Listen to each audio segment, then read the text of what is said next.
अस्सलाम वालेकुम नाज़रीन। आज हम तेलंगाना राष्ट्र समिति, जो अब भारत राष्ट्र समिति है, उसके 10 अरकान असेंबली के इन्हराफ के मसले पर बात करते हैं। चूँकि स्पीकर असेंबली गड्डम प्रसाद साहब ने इन अरकान असेंबली को नोटिस दी है और उम्मीद है कि कल या परसों इस सिलसिले में कोई पेशरफ्त हो। ये भी मुमकिन है कि ये अरकान असेंबली स्पीकर को जवाब दे और एक लंबी इसके बाद फिर एक दस्तूरी कार्रवाई है सो चल सकती है। बहुत से सवालात खड़े होने वाले हैं इस सिलसिले में। आइए हम इस सिलसिले में जनाब मुबशिर साहब से बात करते हैं कि आने वाले दिनों में अब क्या होने जा रहा है। जी देखिए, जो बीआरएस अरकान असेंबली के इन्हराफ का मसला रहा है, इसमें हाई कोर्ट के ऑर्डर, सुप्रीम कोर्ट के ऑर्डर के बाद अब स्पीकर को 3 महीने की जो मोहलत दी गई है, 3 महीने में वो फैसला करें इनके तरफ। Speaker Telangana assembly mister Gaddam Prasad Kumar ने जो नोटिस जारी की है, 5 अरकान असेंबली को नोटिस देने की बात कही गई है।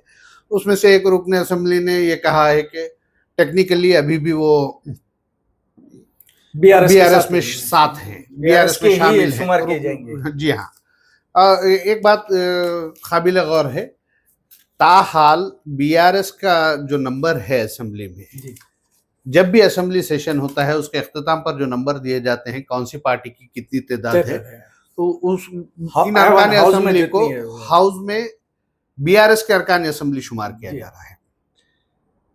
लेकिन अब जो सूरत हाल पैदा हुई है, इसमें यह कहा जा रहा है, ये इतलात मिल रही हैं कि 4 अरकान असेंबली ने जहन बना लिया है कि वो अपनी रुकनियत से इस्तीफा देंगे। आज दिन में जो है टीआरएस के वर्किंग प्रेसिडेंट केटी रामाराव ने चैलेंज किया है, दूध का दूध पानी का पानी हो जाए, दूध का दूध पानी का पानी हो जाए, आप जो है रिजाइन करें और आ जाए पब्लिक में, पब्लिक फैसला कर लेगी। बाई इलेक्शन में ये भी पता चल जाएगा कि गवर्नमेंट की क्या पोजीशन है। लेकिन इस चैलेंज के बाद 4 अरकान असेंबली ने जो अपना जहन बनाया है, उनमें मैं समझता हूँ दानम नागेंद्र और पोचारम श्रीनिवास रेड्डी, कड़ियम श्रीहरि, ये लोग शामिल हैं। दानम नागेंद्र का तो डिफेक्शन तय है। उसकी वजह यह है कि खैरताबाद हल्के असेंबली से कामयाब होने के बाद उन्होंने इस्तीफा दिए बगैर सिकंदराबाद पार्लियामेंट इलेक्शन में हिस्सा लिया कांग्रेस के टिकट पर हिस्सा ले, इंतखाबात में हिस्सा लेना, इसमें कोई दो राय नहीं है, शुबा बाकी नहीं है कि वो ज्वाइन नहीं किए हैं। इसी तरह कड़ियम श्रीहरि की दुख्तर जो है वरंगल से अब एमपी बन चुकी है, कांग्रेस के टिकट पर है, इंतखाबात में हिस्सा लिए और खुद कड़ियम श्रीहरि ने इंतखाबी मुहिम चलाई है अपनी दुख्तर के लिए। इसी तरह पोचारम श्रीनिवास साहब का भी यही मसला रहा है। उनके बेटे कोई किसी कारपोरेशन के चेयरमैन बनाए गए हैं। और राजेंद्र नगर रुकने असेंबली जो है प्रकाश गौड़ भी बीसी रिजर्वेशन 42% रिजर्वेशन की मंजूरी के बाद जब दिल्ली में कांग्रेस हाईकमान के कायदीन बिलखुसूस मिसेस गांधी और राहुल गांधी से जब मुलाकात हुई, वो वफद में शामिल थे प्रकाश गौड़।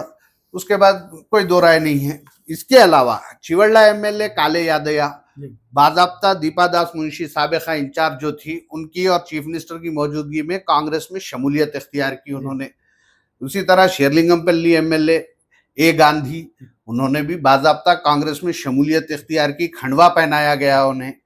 तो इस तरह से ये लोग ये सोच रहे हैं कि हम किस तरह साबित करेंगे कि हो सकता है हमारी ये कट्टे से मुलाकात रही है, या फिर ऐसा हम ऐसे उसूलों की बुनियाद पर ऐसा ये इस मसले पर हम कांग्रेस का साथ दिए थे। लेकिन हम जिस तरह ये बात हो रही है कि टेक्निकली हमने ना अपनी पार्टी से रिजाइन करा और ना ही ऐसे एमएलए से रिजाइन किया, लिहाजा हमें ऐसा बीआरएस में ही शुमार किया जाए। लेकिन तो अभी इसको एक स्पीकर किस अंदाज में देखेंगे? देखिए, क्या पैरामीटर्स होने चाहिए? स्पीकर असेंबली जिन्हें जो किसी पार्टी से ताल्लुक नहीं रखते, ऐसा होना चाहिए। लेकिन आमतौर पर जो हालात हम देख रहे हैं वो ताल्लुक अपना दिखा रहे हैं, गैर जानिबदार नहीं है। लेकिन स्पीकर असेंबली मैं समझता हूं सुप्रीम कोर्ट के ऑर्डर के बाद जो मौकूफ इख्तियार किए हैं कि किस तरह से अप्रोच होना चाहिए, जी। नोटिस दे करके इस नोटिस देने से कब भी ऐसा लीगल ओपिनियन लिए लीगल ओपिनियन की पॉलिसी, लीगल ओपिनियन लिया गया, टाल मटोल की पॉलिसी इख्तियार की गई। लेकिन अब जबकि फैसला करना ही है और जुबली हिल्स बाई इलेक्शन हैं, तो ऐसी सूरत में ये जुबली हिल्स बाई इलेक्शन के साथ ये इलेक्शन हो जाए, ये कोशिश हुकूमत की रहेगी अगर इलेक्शन के लिए, बाई इलेक्शन के लिए जाना है। स्पीकर असेंबली ने जो नोटिस दी है, नोटिस के बाद के जो डेवलपमेंट्स है उसमें ये इत्तलात मिल रही है कि जिन अरकान की डिफेक्शन साबित होगी, हो सकती है, वो अरकान इस्तीफा दे दें ताकि वो दोबारा इंतखाबात में हिस्सा ले सके। डिफेक्शन साबित होने के बाद ये अरकान असेंबली दोबारा उम्मीदवार नहीं बन सकते, इसके लिए ये इस्तीफा पहले देना जरूरी होगा। अगर एंटी डिफेक्शन लॉ के तहत अगर इन्हें हटाया जाता है तो फिर दोबारा इंतखाबात में हिस्सा लेने के अहल नहीं रहेंगे। इसके लिए ये कानूनी पहलू को नजर में रखते हुए इस्तीफा देने के लिए तैयार हो रहे हैं, जहन बन चुका है। अब कडियम श्रीहरि साहब, डी नागेंद्र साहब, ये प्रकाश गौड़ साहब, या ये जो कोई भी हो, इनके अपने हल्के पर गिरफ्त मजबूत ये समझ रहे हैं, लेकिन अवामी राय है, अवाम क्या फैसला करेगी ये कहा नहीं जा सकता। जहां तक खैरताबाद हल्के असेंबली का सवाल है, खैरताबाद हल्के असेंबली से मजबूत उम्मीदवार जो रही है विजया रेड्डी, जो पीजेआर की दुख्तर हैं, कांग्रेस से उन्होंने मुकाबला किया था, लेकिन डी नागेंद्र बीआरएस से मुकाबला करते हुए उन्हें शिकस्त दी और कामयाब हो गए।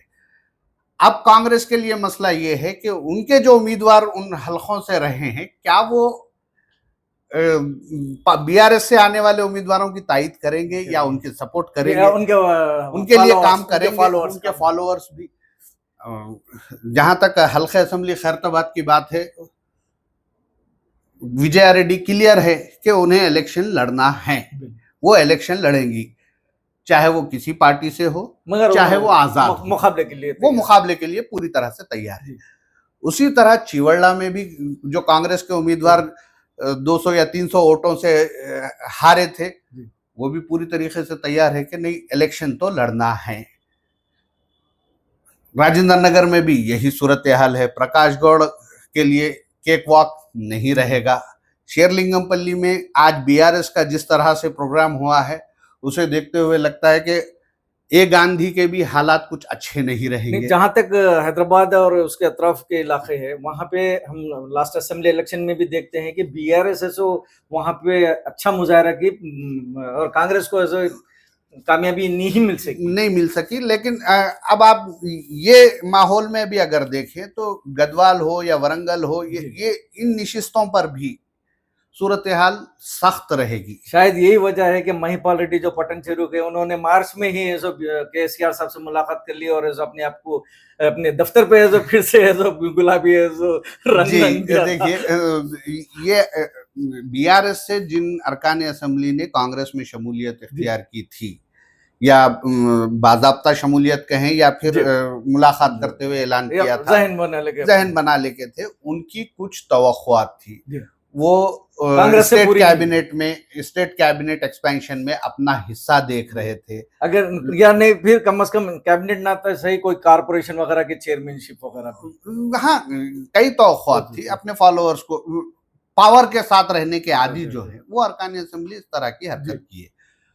लेकिन कांग्रेस के जो हालात है, हुकूमत के जो हालात है, कांग्रेस के नहीं, हुकूमत के जो हालात है, उन हालात में उनकी तवक्कुआत पूरी होनी मुमकिन नजर नहीं आ रही है। इसीलिए ये जो डिफेक्शन किए हैं, जो पार्टी तब्दील किए हैं, वो अरकान असेंबली भी अब अपने मुस्तकबिल के ताल्लुक से फिक्रमंद होना शुरू हो गए। अब स्पीकर ने जब नोटिस दे दी है, तो नोटिस का जवाब कुछ तो देना है, और 1 हफ्ते का टाइम दिया गया है। एक हफ्ते में ये माहौल बनाने की कोशिश की जा रही है कि नहीं, हम बीआरएस में थे। लेकिन पिछले अगर 8-9 महीने में अगर देखा जाए तो ये लोग पार्टी में रहे हैं, पार्टी के कांग्रेस के प्रोग्राम्स अटेंड किए हैं, ये सब एविडेंस रहेगा।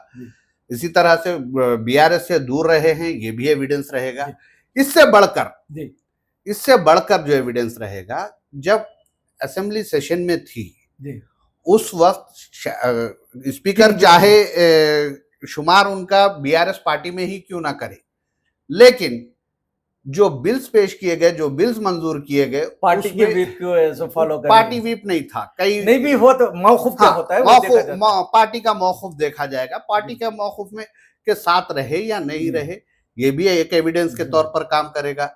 अगर सुप्रीम कोर्ट में ये रिपोर्ट भी डाल ली जाती है कि भाई ये लोग पार्टी उनकी अपनी पार्टी में ही हैं, तो जो कोर्ट गए हैं बीआरएस के अरकान असेंबली या बीआरएस पार्टी जो गई है, उनके पास भी ये मौकूफ रहेगा, ये एविडेंस रहेगा कि भाई जब तैयारियों में है कि किस तरह इनके डिफेक्शन को साबित किया जाए, वो अपनी तैयारियों में है। ये अपनी तैयारी, हुकूमत है थोड़ा सा स्ट्रांग रहेगी, लेकिन अपोजिशन की हैसियत से बीआरएस भी कमजोर नहीं है, उसी तरह से मुकाबला कर रही है। चाहे कुछ भी हो, अगर इंतखाबात का भी सामना करना पड़े या डिफेक्शन ला के स्पीकर साहब अपनी दानिश में ये महसूस करे कि बीआरएस में ही है ये लोग और इनका डिफेक्शन नहीं हुआ, तब भी ये लड़ाई खत्म होने वाली नहीं है। और जहां तक ये बात आएगी कि इनका फैसला क्या होगा, ये इस मसले में हम जहां देख रहे हैं बीआरएस का मौकूफ कांग्रेस पर भारी पड़ता नजर आ रहा है। अब मुमकिन है आने वाले दिनों में मजीद कानूनी कार्रवाई आगे बढ़ेगी, कानूनी पेचीदगियां बढ़ती हैं तो ऐसी सूरत में कुछ वक्त टल सकता है, लेकिन बीआरएस का पल्ला भारी ही रहेगा। अब एक राय ये भी आ रही थी कि बीआरएस इन्हें सस्पेंड, बीआरएस ने मसलहतन इन्हें सस्पेंड नहीं किया, एंटी पार्टी एक्टिविटीज के बावजूद इनके खिलाफ कोई कार्रवाई नहीं की गई। उसकी वजह सिर्फ और सिर्फ ये थी कि इन्हें आजाद ना किया जाए। बीआरएस का जो दावा है, बीआरएस का मानना है, बीआरएस का मौकूफ ये है कि ये लोग बीआरएस के टिकट पर, बीआरएस के सिंबल पर मुंतखब होकर आए हैं, ये इन्हें बीआरएस का तस्वुर किया जाना चाहिए।